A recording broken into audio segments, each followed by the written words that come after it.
thanks. Yeah, it's great to be back in Berlin after so many years. And thanks for the organizers to pull this off in such short notice. I'm going to tell you about a tool that helped me do Clojure and not try Clojure. All right. We Clojure programmers, we have a really specific definition of complex and hard and simple and easy, and we should not conflate the two. That's part of our curriculum, right? Richie talked about it in simple made easy.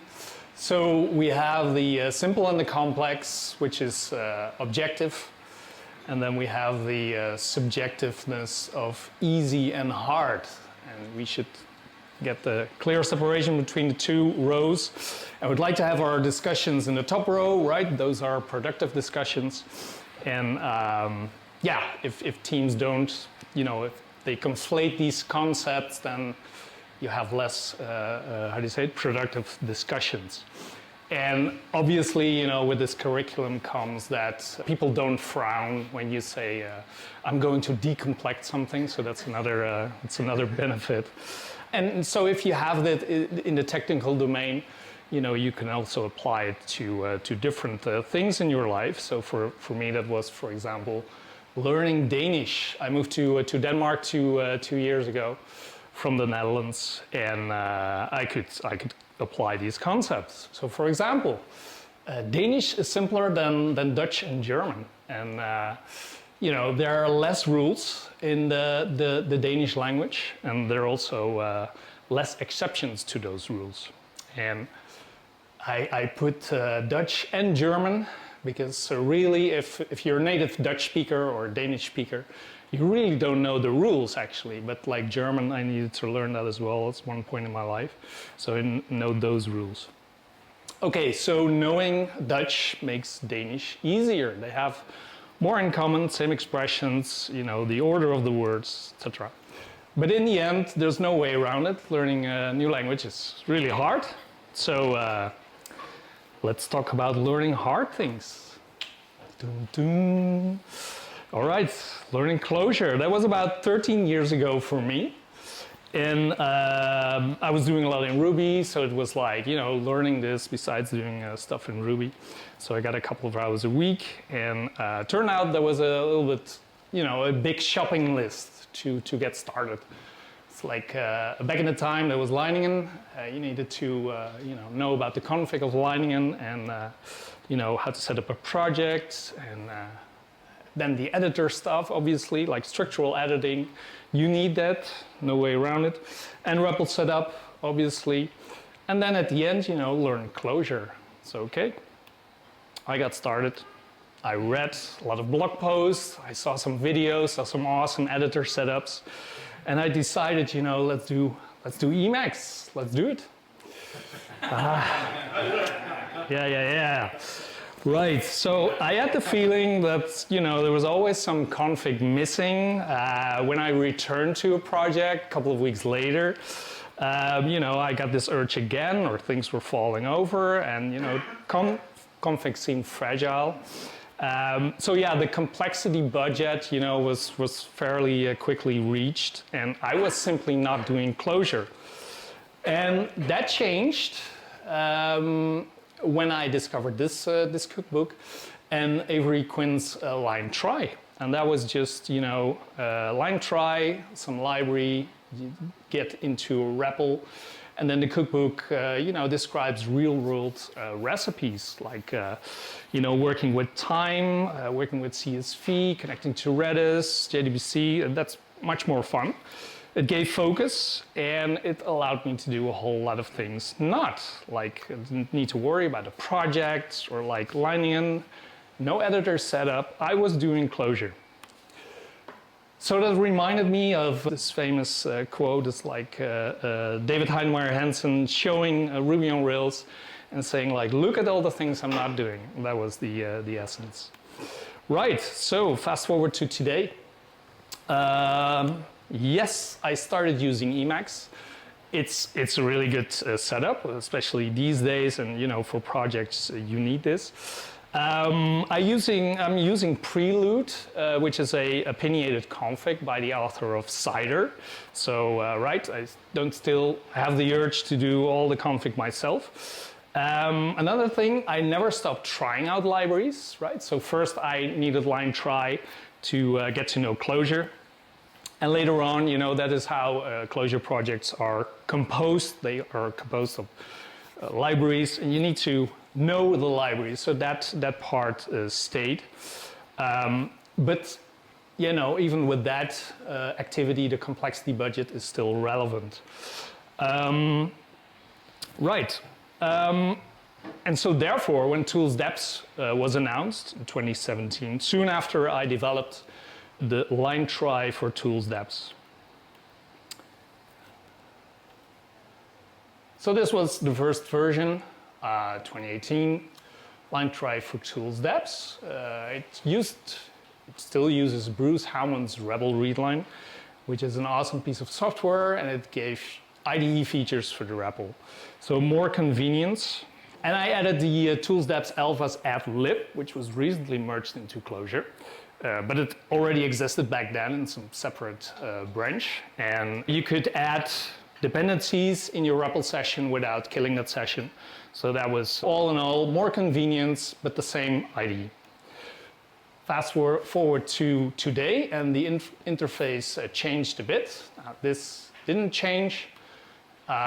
This is possible. So I added a lot of features that you can put in a deps-try file. So you could try out some project that you have lying around. You could use a GitHub URL, but it also supports some stuff that is not available in a deps-try file that you cannot configure. So for example, you could use a tag or a branch. Like in a deps-try file, if you say like this is the tag, then you still need to resolve the SHA. And this is just like, hey, I want to use this tag, I want to use this branch. And obviously, why not? The branch of a pull request, right? We have the data and you figure it out. And this notation means it doesn't matter if it's on GitLab or GitHub. So the same thing you could do if you have a REPL session, then you can use the same notation, deps-try, all of the above. Now what's the essence? The essence is this. You start up a process with your dependencies and with the rebel-readline. This is all going on behind the scenes, and Babashka makes this possible. So, indeed, Babashka Inside these days. I really love the Babashka-FS and the HTTP client, really simple, targeted tools. Meanwhile, I vendored the rebel-readline, which allowed for extra features and some fixes, and now it's time for a demo. And that needs a bit of an introduction. So recently I worked on this ship, speaking of complex tools, and it's a replica, the Gothenburg of Sweden. And this replica was built around 2003. It's the world's largest operational wooden sailing ship, and the original was operated in the 18th century. It was meant for the trade between Sweden and China, and it sank just 1 kilometer before returning to the harbor after a 30-month voyage to China. But everyone survived and the goods were saved. So you might be wondering, what does this has to do? I mean, apart from stunning pictures and a really nice experience, it was, hammock driven. So that was, that, as you can imagine, that gave me a warm, fuzzy feeling. And, but it also piqued my interest in the trade that was going on by the ships, and especially like the trade in the northern part of Europe. And I found an archive that had to do with like the sound strait tolls that the Danish government was levying on every ship that wanted to pass this narrow strait between Denmark and Sweden. And they did that for 4 centuries. And all the logbooks, they were investigated by Dutch researchers and put online. So I thought it would be interesting to go back in time to the year 1623 and see what was going on in these days. Disclaimer up front, this is not data science, this is not idiomatic code I will be writing. I hope I even, with the temperature in this room, that I even managed to do these things. But yeah, just so you know, I mean, it's like ID on ID and you evolve the code. So yeah, let's go. And I think this is the moment that I'd like to mirror the display and then switch over here. And then, all right, so I'll show you, and this is not big enough. Is this better? Yeah. Cool. So for example, what I added, if you want to try something that does not exist, you know, then it gives you nice feedback. If you have something on GitHub that doesn't exist, there's no ref, git ref hello, then it says like, well, I could not find that. It will still work offline, so we'll use the cache that ToolsDeps has. So that's convenient. Okay, so let's go with the standard CSV library. And what we can do now is first we require whatever we put on our class path, and as you can see, there's code completion. And if I complete something, then it shows me the signature. And when I now cycle through the history, it will be scoped on all the requires that I did before. So this is really convenient. So I already did this. I require the CSV. Now, if I go to the symbol and I say, give me the documentation of this namespace, and that's also there. So let's see, let's parse some CSV. I'm going to cheat a bit and look in my history, and then we use this command to read the CSV, and that doesn't work because there's no such file. Then probably I should be doing this one. All right, so passages raw. So let us see what's there. All right, so this is the header row, and it's all in Dutch, so that's not really helpful. So we're going to define like a translation, a mapping, and I'm going to see if I still remember that. That is like header. It's better to search it like this. Yeah, so the header to key. Oh, should have kept that. So, searching in the history. There we go. And that's one thing. And we need a function that, and I'll show you, like CSV, read CSV. What do we got? Normally it's like this. And now I should be able to say, sorry, I need in that indeed like a helper function that would make maps of these things. So we go like raw CSV to maps. And as you can see, there's like this, oh, I got a really small cursor. Yep, but it's working. So this is the substitution map, right? So this is what is happening. But like if you want to rename the A, in this case, we want to have keywords. So that is all possible. And then I assign the whole thing to not passages raw, but like passages. And let's take some passages. There we go. So, okay, that's really inconvenient. So we need some extra tool maybe to make this a little bit more viable. Let's go with portal. And again, we do some require.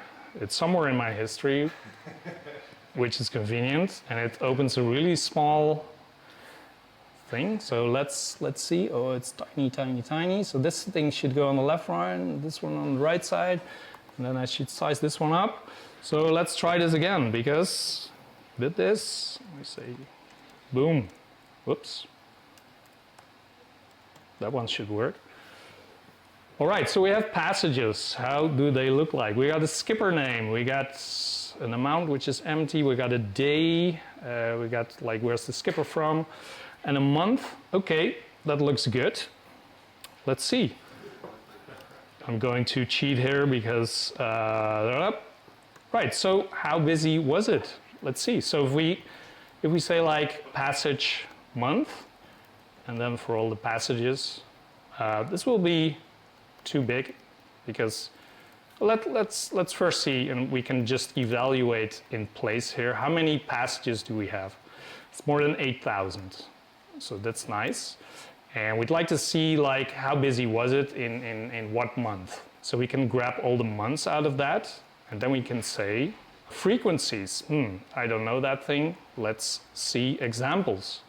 So this is something that I added to rebel-readline, and you can easily jump through the examples. This is fetched from Clojure docs.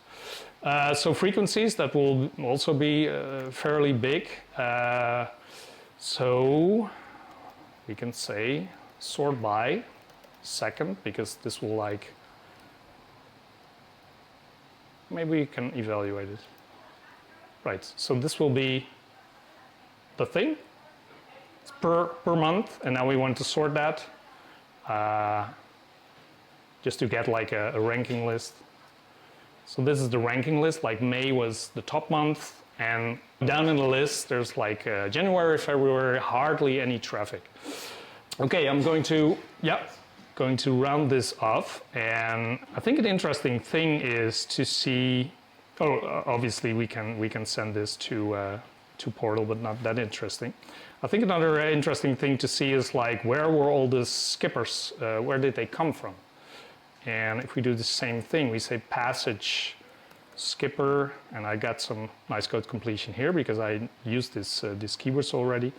And we say like origin, and then we say like passages. And maybe we can have an helper function that says something with ranking. So we do the same thing with the frequencies and the sort by, just to make it a little bit more easy on the eyes. So we again say passage, origin, skipper, origin, passages, and then we say give me a ranking. And then we'd like to tap this.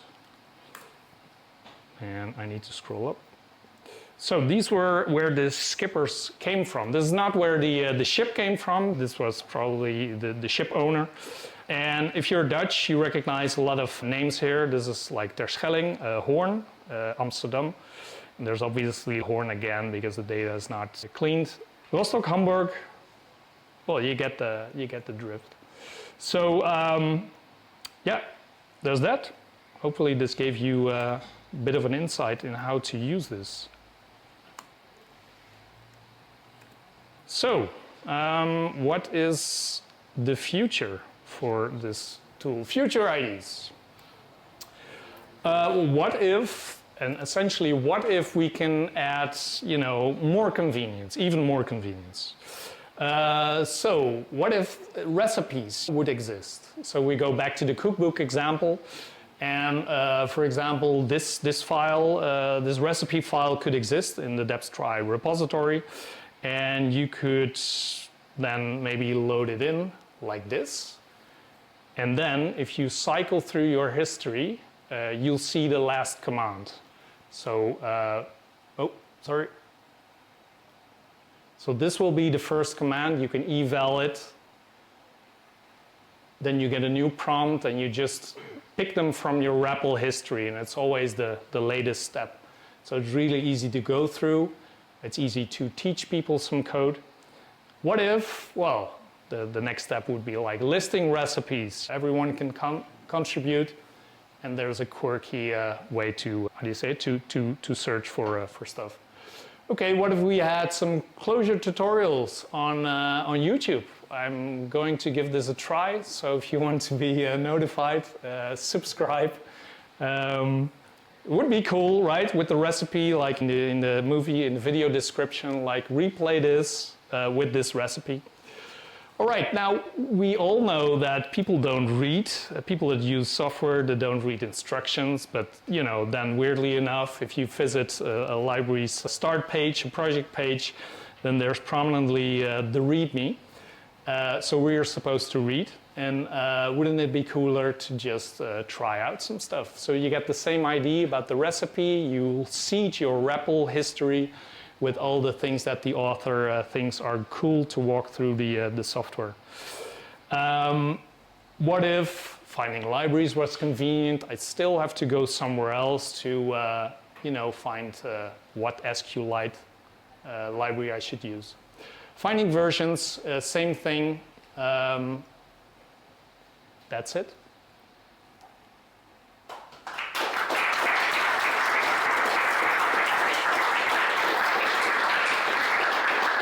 If you think these are nice features, then consider sponsoring me or hire me. I'm available.